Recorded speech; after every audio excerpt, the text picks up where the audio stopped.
It is 6:13 p.m. on July 17th, 2018. The execution chamber in Huntsville, Texas is cold, always cold, and it smells like industrial disinfectant and something else, something you can't quite name but that sits in the back of your throat. Christopher Anthony Young is lying on a gurney. His arms are strapped down, extended out to his sides in a position that looks almost like a crucifixion. IVs have already been inserted into both arms. The needles are taped down carefully, professionally. He's 34 years old. In the witness room, separated by a pane of glass, sit two groups of people. On one side, Christopher's family, his aunt who raised him after his father was murdered, his cousins, people who've known him since he was a boy who played the violin. On the other side of the room, and this is the part that makes this story different from almost every other execution in Texas history, sits Mitesh Patel, the son of the man Christopher killed. Mitesh Patel is here, but not for the reason you think. He's here because the day before, he sat across from Christopher Young in a prison visiting room and told him something that almost never gets said in cases like this. He told Christopher that he forgave him, that he didn't want him to die, that Christopher's execution wouldn't bring his father back. It would just create more fatherless children. Christopher had cried, Mitesh had cried, and now, less than 24 hours later, the state of Texas was about to kill Christopher anyway. The warden asks Christopher if he has any final words. Christopher turns his head toward the glass, toward Mitesh, and he says, "I want to make sure the Patel family knows I love them like they love me. Make sure the kids in the world know I'm being executed, and those kids I've been mentoring keep this fight going. I'm good, warden." The pentobarbital begins flowing through the IV line. Within seconds, Christopher's face contorts. He curses twice, something about the chemical burning his throat, and then his words trail off into something unintelligible. His chest rises and falls, shallow breaths, slower, slower, and then nothing. At 6:38 p.m., Christopher Anthony Young is pronounced dead. But here's the question that haunts everyone who knows this story. How did a man end up on that gurney when the family of his victim begged the state to spare his life? The answer takes us back 14 years, to a night soaked in drugs, alcohol, and a single irreversible decision that destroyed two families forever. If true crime stories centered on Black experiences and African cases are your thing, you're in the right spot. I'm T, and I bring you new investigations every week. Before we start, please hit the subscribe button and the bell icon so you don't miss the next one. Let's get into it.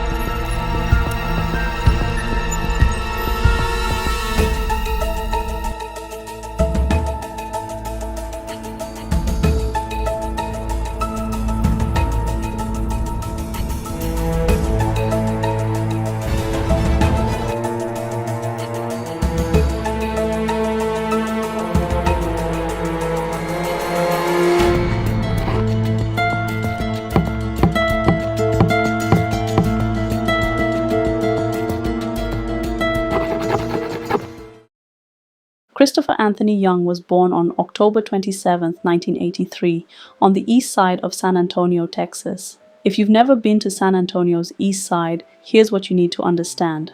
It's one of those neighborhoods that the rest of the city forgets exists until something bad happens there. Poverty, gangs, drugs, streets where the sidewalks crack and nobody fixes them, schools where the ceiling tiles leak and nobody repairs them. The kind of place where kids grow up fast, or they don't grow up at all. But Christopher wasn't like the other kids, not at first. At 6 years old, Christopher Young was what people called a nerd. He played 4 instruments: violin, viola, cello, and bass. He practiced for hours. He loved music the way some kids love basketball or video games. His teachers said he had talent, real talent, the kind that could take a kid from the east side somewhere else entirely. And then, when Christopher was 8 years old, his father was shot and killed during a robbery. Just like that, the music stopped. Christopher's aunt, a woman named Rhonda Harris, who would spend the next 26 years fighting to save him, stepped in to raise him. But the damage was done. This 8-year-old boy who just watched his father's casket lowered into the ground didn't want to play the cello anymore. He wanted to understand why the world was so cruel, why his dad was gone, why nobody seemed to care. By the time Christopher was a teenager, he'd found his answers in the only place the East Side offered them, the Blood Street Gang. He started drinking, smoking weed, using cocaine, running with crews that taught him how to be hard, how to fight, how to survive. The violin went into a closet. The kid who used to worry about hitting the right notes was now worried about getting hit. I embraced the roughness, Christopher would say years later. I was looking for a name for myself. By his early 20s, Christopher had 3 children with different women. He had no steady job, he had a reputation, and on the morning of November 21st, 2004, a Sunday, he woke up angry about something he thought was true but wasn't. He'd heard a rumor. Someone had told him that a man named Hasmukh Patel, a 55-year-old store owner who ran a small mini-mart and dry cleaning business on the south side, had disrespected the mother of one of Christopher's children. It was a lie, but Christopher believed it, and that belief, combined with 24 beers and cocaine, turned into the worst decision of his life. November 21st, 2004, early morning, San Antonio.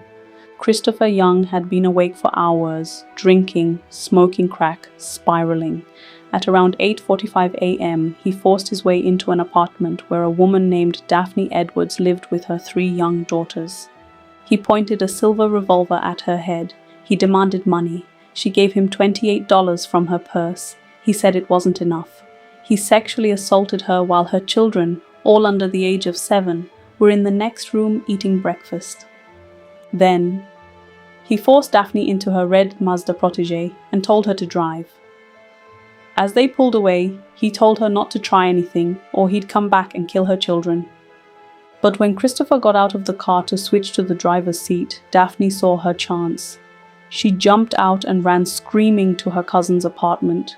Christopher drove off in her car. It was 9:15 a.m. 15 minutes later, Christopher pulled up to the mini food mart owned by Hasmukh Patel. Hasmukh, everyone called him Hash, was a quiet man. He'd immigrated to the United States from India decades earlier, worked his entire life, saved enough to buy this small store. It wasn't much, a convenience store with a dry cleaning counter in the back, but it was his. His son, Mitesh, had grown up helping out there on weekends. That morning, Hash was behind the counter, probably doing what he did every Sunday, restocking shelves, checking inventory, making sure everything was ready for the week ahead. Christopher walked in.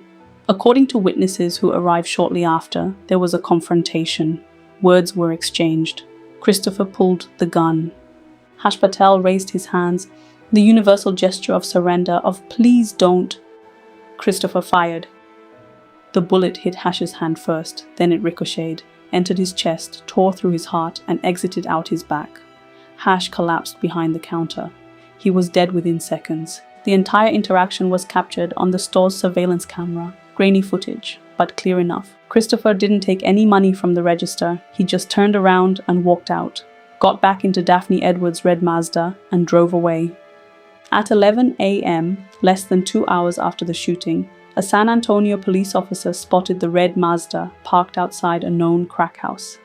The driver was a black man in a black shirt and light-colored shorts. The officer approached. Christopher was with a prostitute. When police tested his hands, his shirt, and the steering wheel of the car, everything came back positive for gunshot residue. Hash Patel's blood was found on Christopher's sock. The murder weapon, the silver revolver, was never recovered, but it didn't matter. The evidence was overwhelming. Christopher Anthony Young, 21 years old, was arrested and charged with capital murder. In February 2006, Christopher Young went on trial in Bexar County, Texas. His defense attorneys didn't deny that he was the man in the surveillance video. They couldn't. The footage was too clear, and the forensic evidence was ironclad. Instead, they argued something technical. They said the video didn't prove Christopher had attempted to rob Hash Patel, and without the aggravating factor of robbery or attempted robbery, the killing wouldn't qualify as capital murder. It would be regular murder, still serious, still decades in prison, but not death row. The prosecution disagreed. They said the confrontation itself implied robbery, that Christopher had gone into that store with intent, that Hash's death wasn't an accident or a momentary lapse, it was murder during the commission of a felony. The jury deliberated, and when they came back, they found Christopher guilty of capital murder. Then came the sentencing phase. In Texas, capital murder carries two possible punishments: life in prison without the possibility of parole, or death. The jury chose death. Christopher Young was 23 years old when he was sent to death row. Most people assume that's the end of the story. Man commits murder. Man gets sentenced to death. Man waits on death row until the state kills him. Clean, simple, justice served. But that's not what happened. Because something strange started happening to Christopher Young on death row.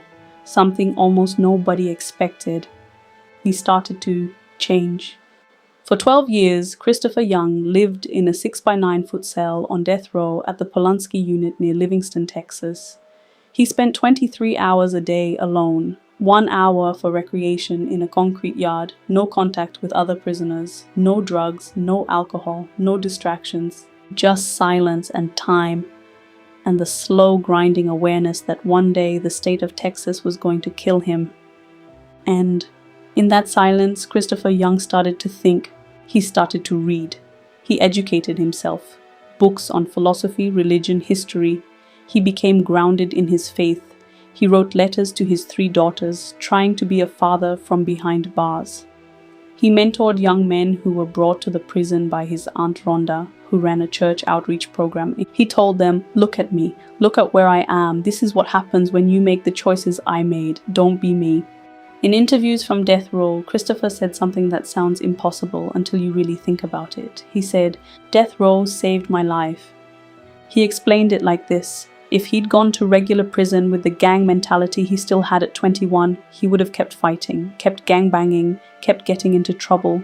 He probably would have been killed by another inmate or spent the rest of his life in solitary confinement anyway. But death row was different. Death row forced him to sit with what he'd done.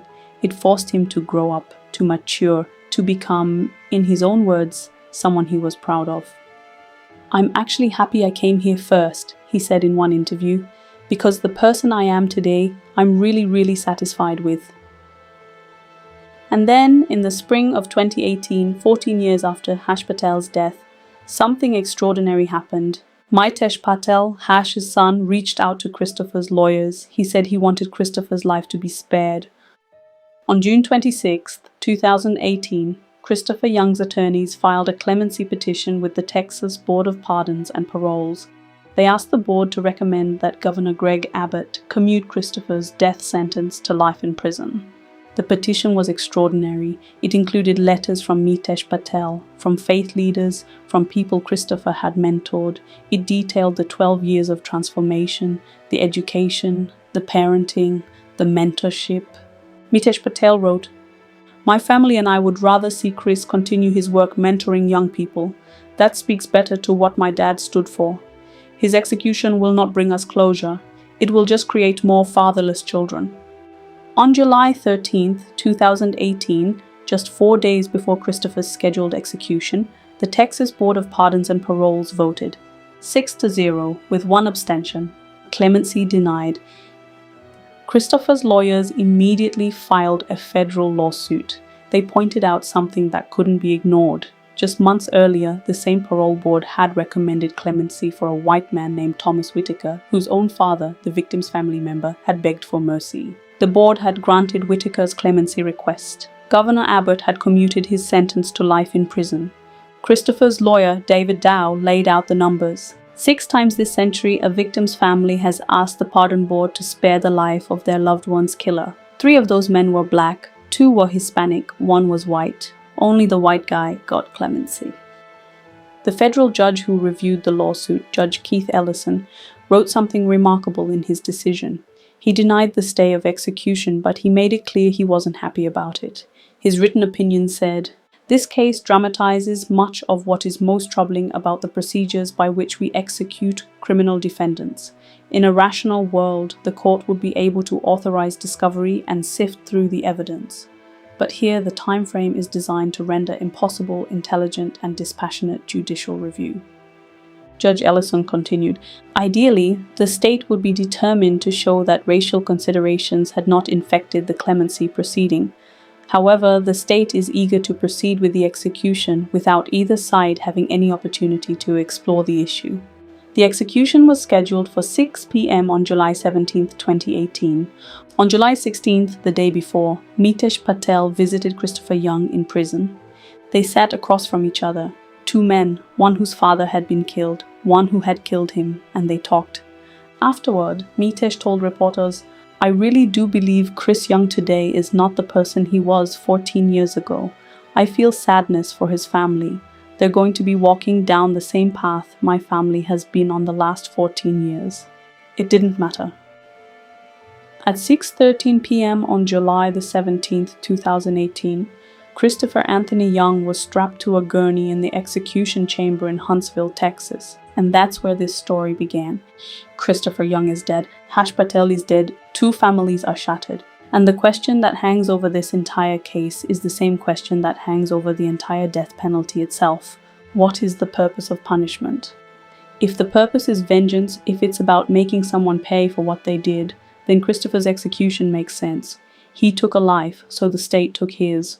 But if the purpose is justice, real justice, the kind that honors victims and prevents future harm, then what do we make of a case where the victim's own family begged for mercy? Mitesh Patel didn't want Christopher to die. He wanted Christopher to keep mentoring young men, to keep telling them, this is where you end up, don't make my mistakes. Christopher himself said it best in one of his final interviews. He said, "I can't bring Hash back, but I can do something to make sure there's no more Hashes. Nobody's talking to these kids. I can't change the past, but I can change the future." But Texas didn't let him. On the night of his execution, as Christopher lay dying, he used his final breath not to proclaim his innocence. He never denied what he did, but to ask one thing. Make sure the kids in the world know I'm being executed, and those kids I've been mentoring keep this fight going. So, here's the question for you. Did Christopher Young deserve to die, or did he deserve the chance to keep trying to make things right? There's no easy answer. There never is in cases like this. But one thing is certain. On July 17th, 2018, the state of Texas killed a man that the victim's family had forgiven. And that tells you something about the system we've built. Rest in peace, Christopher Anthony Young. Rest in peace, Hasmukh Patel. May both families find peace. If this story made you think, if it challenged you, confused you, or moved you, leave a comment below. What do you think? Was Christopher executed because of his skin color? Subscribe for more true crime stories that ask hard questions. And remember, these aren't just stories. These are real people, real families, real consequences. I'll see you in the next one.